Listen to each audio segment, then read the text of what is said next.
கருவாடு செய்ய போகிறோம். அதுக்கு தேவையான பொருள் பார்க்கலாம் வாங்க. வெங்காயம், புளி, நெல்லிக்காய் சைஸ் எடுத்துக்கோங்க. கருவேப்பிலை, பூண்டு, ஃப்ரை பண்ணி வச்சுருந்த வெந்தயம், சீரகம், அரிசிலாம் எடுத்து வச்சுக்கோங்க. தக்காளி, தனியா பொடி, மஞ்சள் பொடி, மிளகு பொடி, கடுகு, அப்புறம் வெந்தயம் சமைக்கிறப்ப நம்ம தாளிக்கிறதுக்காக எடுத்து வச்சுக்கோங்க. வாங்க சமைக்கலாம்.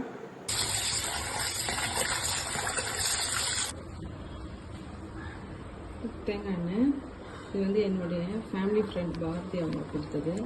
செம்ம ஸ்மெல்லாக இருக்கும். அவங்க திண்டுக்கல், அங்கேருந்து ஒரிஜினலில் தேங்காய் எண்ணெய் எடுத்து வந்து கொடுத்தாங்க. தேங்க்யூ பாரதி.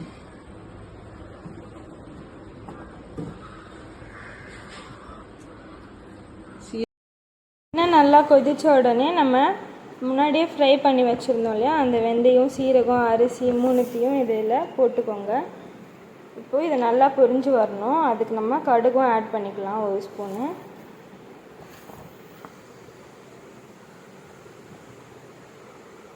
பாருங்கள், நல்லா பொரிஞ்சு வந்துடுச்சு. இப்போ இதுக்கேற்ற அளவு நம்ம பூண்டு போட்டுக்கலாம். பூண்டும் நல்லா செவந்து வரணும்.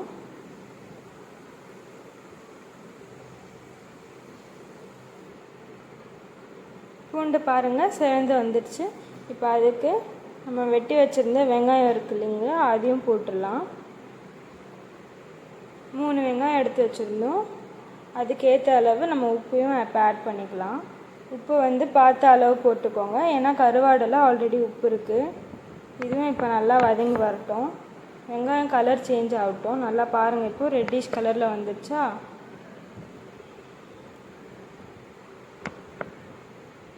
இப்போது எடுத்து வச்சுருந்த தக்காளியும் ஆட் பண்ணிக்கலாம்.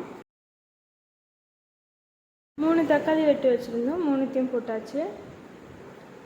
நல்லா செவந்து வந்த உடனே பாருங்கள் செவந்துடுச்சு. இப்போது மஞ்சள் பொடி 1 ஸ்பூன் எடுத்து போட்டுக்கோங்க. சில்லி பவுடர் 1 ஸ்பூன், தனியாத்தூள் 3 ஸ்பூன் போட்டுக்கணும். நல்லா செவந்து வந்துடுச்சு. இப்போது நம்ம எடுத்து வச்சுருந்த கருவாடு முள் இல்லாமல் குழம்புல நல்லா ஊறுற மாதிரி போட்டுக்கோங்க. அப்போ தான் அந்த கருவாடு டேஸ்ட்டு வரும்.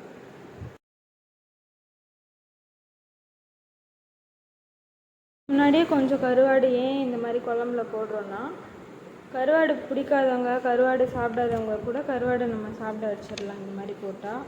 அதனால் இப்படி போட்டுறது பெட்டர். நல்லா வதக்கிக்கோங்க. இப்போது நான் ஃபஸ்ட்டு இன்க்ரீடியன்ட்ஸ் காட்டுறச்சு உங்களுக்கு குழம்பு மிளகா பொடி எடுத்து வைக்க மறந்துட்டேன். இப்போ குழம்பு மிளகா பொடியும் நம்ம ஆட் பண்ணிக்கலாம். நல்லா வதக்கிடுங்க.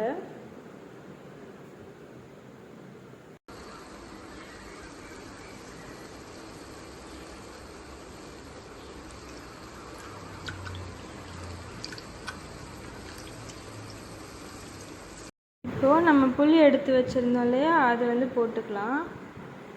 ட்ரெயின் பண்ணி போட்டுக்கோங்க.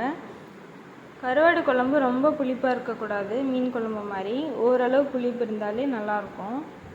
நல்லா கலரி விட்டுக்கலாம்.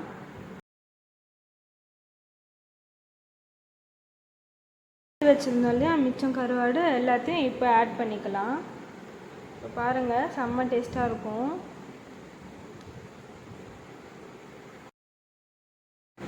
இது நல்லா வெந்ததுக்கப்புறம் நான் காட்டுறேன். பாருங்கள், நல்லா வெந்து வந்துடுச்சு. கருவாடும் நல்லா வெந்துடுச்சு. அவ்வளோதான், இப்போ சாப்பிட்றதுக்கு ரெடி ஆகிடுச்சு.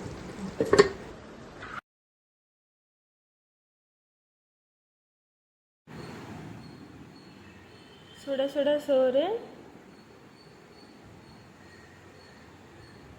நான் ஆம்லேட் ஆல்ரெடி ஃப்ரை பண்ணி வச்சுட்டேன். கருவாட்டு குழம்புக்கு சைடிஷ் ஆம்லேட்டு. நீங்கள் என்ன யூஸ்வலாக சாப்பிடுவீங்கன்னு சொல்லிட்டு எனக்கு கமெண்ட் பண்ணுங்கள். இந்த கருவாட்டு குழம்பு காயல்பட்டினம் ஸ்டைலில் பண்ணியிருக்கோம். நீங்கள் இதே போல் பண்ணுவீங்களா இல்லை வேறு எப்படி நீங்கள் பண்ணுவீங்கன்ட்டு எனக்கு கமெண்ட் பண்ணுங்கள். அப்புறம் இந்த வீடியோ பிடிச்சிருந்தா லைக் பண்ணுங்கள், ஷேர் பண்ணுங்கள், சப்ஸ்கிரைப் பண்ணுங்கள். வாங்க சாப்பிட்லாம். ரெடி ஆயிடுச்சு.